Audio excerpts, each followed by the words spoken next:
मैं हूं आपके साथ अभिषेक पुंडीर और मेरे साथ मौजूद हैं मेरी सहयोगी शबनम सैफी। रुझान लोकसभा चुनाव के आने शुरू हो गए हैं और तकरीबन पौने 200 सीटों पर रुझान आ भी चुके हैं और उनमें से 115 सीटों पर एनडीए आगे चल रहा है और तकरीबन 57 सीटों पर इंडिया गठबंधन आगे चल रहा है। तमाम बड़े नाम राहुल गांधी, नितिन गडकरी, डिंपल यादव, तमाम बड़े नाम क्या कुछ आगे चल रहे हैं, क्या पीछे चल रहे हैं, इसी को लेकर आज हम चर्चा करेंगे। शबनम, क्या कुछ है, खबर क्या है? तो अभिषेक, तमाम अभी सीटों के 200 से ज्यादा सीटों के शुरुआती रुझान आने शुरू हो गए हैं, जिसमें ज्यादातर सीटों पर यानी 122 सीटों पर मैं कुछ वेबसाइट देख रही थी, बीजेपी यानी एनडीए आगे चल रहा है और उसी के साथ इंडिया गठबंधन 75 सीटों पर अभी आगे चल रहा है। तो कहीं ना कहीं अभी एनडीए को बढ़त दिखाई जा रही है और तमाम सीटों से ये भी आना शुरू हो गया है कि कौन अभी उम्मीदवार शुरुआती रुझानों में आगे चल रहा है, कौन अभी जैसे महेश शर्मा है वो आगे चल रहे हैं, तो मेनका गांधी सुल्तानपुर से बीजेपी के टिकट पर आगे चल रही हैं, गांधीनगर से अमित शाह आगे चल रहे हैं। हाँ बिल्कुल। तो वहीं राहुल गांधी भी अपनी दोनों सीटों से फिलहाल आगे चल रहे हैं। वायनाड से भी, रायबरेली से भी राहुल गांधी आगे चल रहे हैं। ये बहुत ही सही खबर अभी कांग्रेस के लिए आ रही है। केसरगंज से बीजेपी के करण भूषण भी आगे चल रहे हैं और मनोज तिवारी, दिल्ली की 7 सीटों पर बीजेपी आगे चल रही है। बड़ी खबर तो इस वक्त ये है, मनोज तिवारी आगे चल रहे हैं। तो दिल्ली की अभी 7 सीटों पर, जहां तक अभी कहा जा रहा था एग्जिट पोल में कि बीजेपी अभी कुछ सीटों पर डगमगा सकती है, लेकिन ऐसा नहीं है। शुरुआती रुझान साफ कर रहे हैं कि बीजेपी 7 सीटों पर बढ़त बना रही है। बिल्कुल, एनडीए 127 सीटों पर आगे चल रही है और कांग्रेस पार्टी 67 सीटों पर आगे चल रही है। नितिन गडकरी भी आगे चल रहे हैं, अमित शाह भी आगे चल रहे हैं, राजनाथ सिंह, शिवराज सिंह चौहान और शिमला, सिरसा, वायनाड, पानीपत में कांग्रेस आगे चल रही है। वाराणसी से एक खबर मैं ये भी बता दूं अभिषेक, नरेंद्र मोदी अभी शुरुआती रुझानों में ही बहुत सही मतों से आगे चल रहे हैं। राहुल गांधी बता दीजिए शबनम। राहुल गांधी अभी आगे ही चल रहे हैं, वायनाड से भी आगे चल रहे हैं और स्मृति ईरानी अमेठी से आगे चल रही है इस वक्त। हाँ, स्मृति ईरानी ने बढ़त बनाई हुई है। चंडीगढ़ से कांग्रेस के मनीष तिवारी भी आगे चल रहे हैं। निशित प्रामाणिक जो हैं वो पीछे चल रहे हैं। तो कहीं ना नितिन गडकरी भी नागपुर सीट से आगे चल रहे हैं। वायनाड और जैसे शबनम शुरुआती रुझान आ रहे हैं उसे देखकर ऐसा लगता है कि मुकाबला टक्कर का रहने वाला है। जिस तरीके से जितना हल्के में इंडिया गठबंधन को लिया जा रहा था वैसा मुकाबला लग नहीं रहा, क्योंकि 70 सीटों पर जो है इंडिया गठबंधन पहुंच चुका है और जो एग्जिट पोल्स आए थे उसमें नतीजे ही ऐसे दिए गए थे एग्जिट पोल्स के कि 125 से और 150 सीटें 160 सीटों तक जो है इंडिया गठबंधन सिमट सकता है, लेकिन 70 सीटों पर फिलहाल आगे चल रहा है। अभिषेक, पवन सिंह भी काराकाट सीट से भी पीछे चल रहे हैं। शुरुआती रुझानों में पवन सिंह को पीछे दिखाया गया है। वहीं तिरुवनंतपुरम सीट है, वहां से राजीव पीछे चल रहे हैं और रायबरेली से राहुल गांधी लगातार बढ़त बनाए हुए हैं। प्रज्वल रेवन्ना है हसन सीट से कर्नाटक में आगे चल रहे हैं। ये उनके लिए एक बड़ी राहत वाली खबर हो सकती है, जैसे उन पर गंभीर आरोप लगे हुए हैं और कहीं ना कहीं जनता का, महिलाओं का उनके प्रति बहुत आक्रोश है। राज्यों की अगर बात करें तो मध्य प्रदेश में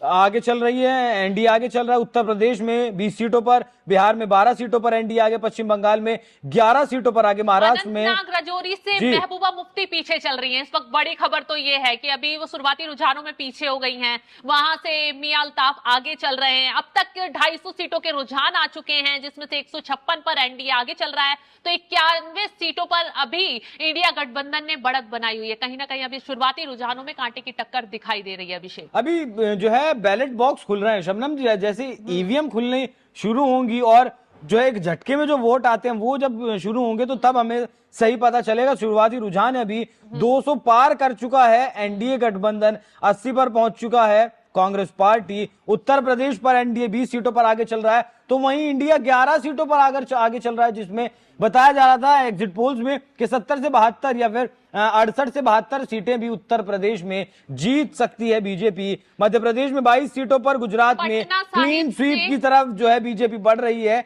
14 सीटों पर बीजेपी आगे। जी शबनम। पटना साहिब से अभी रविशंकर प्रसाद पीछे चल रहे हैं। ये कहीं ना कहीं अभी बीजेपी के लिए थोड़ी सी धड़कनें बढ़ाने वाली खबर है। हालांकि अभी शुरुआती रुझान है, संबित पात्रा पूरी ओडिशा सीट से आगे चल रहे हैं और नितिन गडकरी भी नागपुर सीट से आगे चल रहे हैं। वहां से बसपा और कांग्रेस दोनों के उम्मीदवार पिछड़ते हुए दिखाई दे रहे हैं। वहां संगीता देवी बेलंगीर सीट से पीछे चल रही है। मुजफ्फरनगर से संजीव बालियान अभी पीछे चल रहे हैं। अभिषेक, की बहुत बड़ी खबर है। ये तो मैं शुरुआत से कह रहा था, जब वहां 19 अप्रैल में उस सीट पर चुनाव हुआ तो तभी से मेरा वहां का जो आकलन था, मेरा यही आकलन था कि संजीव बालियान मुजफ्फरनगर की सीट पर तीसरी बार जीत का हैट्रिक नहीं लगा पाएंगे। बाकी देखना होगा कि आप रुझान जब आने शुरू हुए हैं तो क्या कुछ नतीजे निकलकर सामने आते हैं। कोटा से ओम बिरला आगे चल रहे हैं, शत्रुघ्न सिन्हा जो है अभी पीछे चल रहे हैं, शिवराज सिंह चौहान है विदिशा से आगे चल रहे हैं, तो कहीं ना कहीं मुजफ्फरनगर से संजीव बलियान पीछे चल रहे हैं। तो बीजेपी जिन सीटों पर उम्मीद कर रही थी, तमाम ऐसी सीटें हैं जहां से अभी शुरुआती रुझानों में बीजेपी के लिए थोड़ी झटके वाली खबर सामने आ रही है। फिलहाल जो लगभग 300 सीटों के रुझान आए, इन्हें कैसे देखते हैं शबनम? एक बात तो क्लियर है शुरुआती रुझानों में कि बीजेपी बढ़त बना रही है। आगे खैर आगे देखना होगा कि, और लेकिन एक चीज और है अभिषेक, इंडिया गठबंधन को भी बढ़त मिल रही है कहीं ना कहीं। वही पूछना चाह रहा हूं मैं आपसे कि जिस तरीके से जितना कम आंका जा रहा था इंडिया गठबंधन को, इंडिया गठबंधन बहुत ज्यादा अच्छा परफॉर्मेंस इस चुनाव में नहीं कर पाएगा, लेकिन उस हिसाब से बहुत सही जो है तरीके से आगे बढ़ रहा है। और तेलंगाना के मुख्यमंत्री रेवंत रेड्डी ने भी कहा था कि अगर 125 सीटें कांग्रेस पार्टी जीत जाती है तो वो सरकार बनाने में कामयाब रहेंगे, क्योंकि जितनी सीटें कांग्रेस की बढ़ेंगी, कांग्रेस की 52 सीटें थी, और अगर कांग्रेस 125 सीटों पर पहुंचती है तो तकरीबन 75 सीटें बढ़ेंगी। और 303 सीटें जीती थी बीजेपी ने, वो 303 में से 75 सीटें डाउन आ जाएंगी और 225 पर बीजेपी आ जाएगी, और एनडीए गठबंधन में मिलाकर जादुई आंकड़े तक नहीं पहुंच पाएगा। अगर कांग्रेस पार्टी 125 सीटों तक पहुंचने में कामयाब होती है तो मैं वहीं आपको बता दूं कि इंडिया गठबंधन 100 सीटों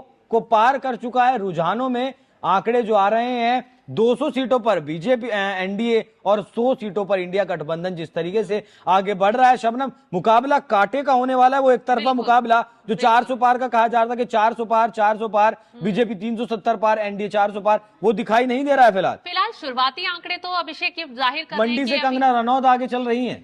हाँ, उत्तराखंड से त्रिवेंद्र सिंह रावत पीछे चल रहे हैं, उज्जवल निकम मुंबई उत्तर से बीजेपी के अभी पीछे चल रहे हैं। तमाम ऐसी सीटें हैं जहां बीजेपी को उम्मीद थी कि उनके कैंडिडेट सही टक्कर देंगे, लेकिन फिलहाल वो कैंडिडेट अभी पीछे चल रहे हैं। वहीं बीजेपी के वी मुरलीधरन भी पीछे चल रहे हैं। वैभव गहलोत जालौर सीट से कांग्रेस के पीछे चल रही है, कांग्रेस के लिए बहुत बड़ा झटका हो सकता है। विजय शुक्ला वैशाली बिहार सीट से आरजेडी के पीछे चल रहे हैं। तो वहीं शुरुआती रुझानों में बहुत सी ऐसी सीटें हैं जहां कांग्रेस को उम्मीद थी, लेकिन कांग्रेस उम्मीदवार पिछड़ते नजर आ रहे हैं।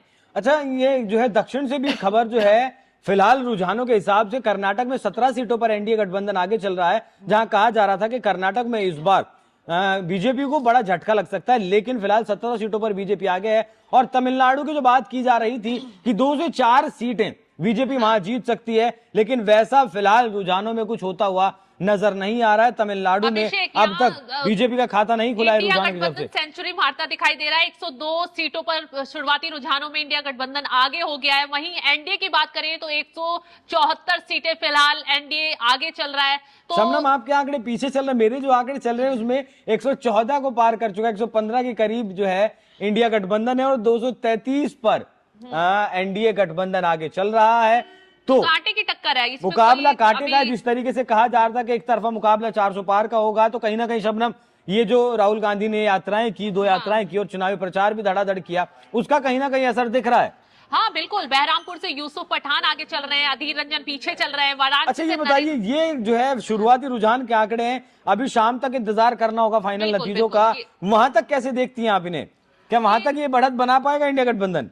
इंडिया गठबंधन जिस तरीके से शुरुआती रुझानों में बढ़त बना रहा है, उससे कहीं ना कहीं सीटों की उम्मीद है कि ठीक ठाक सीटें निकल जाएंगी। हालांकि बहुमत का आंकड़ा इंडिया गठबंधन पार करता हुआ दिखाई नहीं दे रहा है शुरुआत में ही। तो अभी तो ये सीटें बहुत सी आगे पीछे होंगी, बहुत आगे पीछे का अंतर वोटों में भी, क्योंकि बैलेट पेपर की शुरुआत होती है, उसके बाद वोट ईवीएम खुलते हैं, तो ईवीएम से आंकड़ा आगे पीछे बहुत ज्यादा तो फिलहाल मौजूदा रुझानों की खबर ये है कि 233 सीटों पर एनडीए गठबंधन आगे चल रहा है और 114 सीटों पर इंडिया गठबंधन आगे और 10 सीटों पर अदर्स आगे चल रहे हैं। तमाम बड़े नाम जितने भी हैं उनकी भी हमने आपको डिटेल दी कि कौन आगे चल रहा है, कौन पीछे चल रहा है। हालांकि शुरुआती रुझान है, देखते हैं फाइनल आते आते क्या कुछ रुझान सामने आते हैं। बाकी इस महा कवरेज पर हर एक छोटी से छोटी अपडेट के लिए वो हम आप तक पहुंचाते रहेंगे। नमस्कार।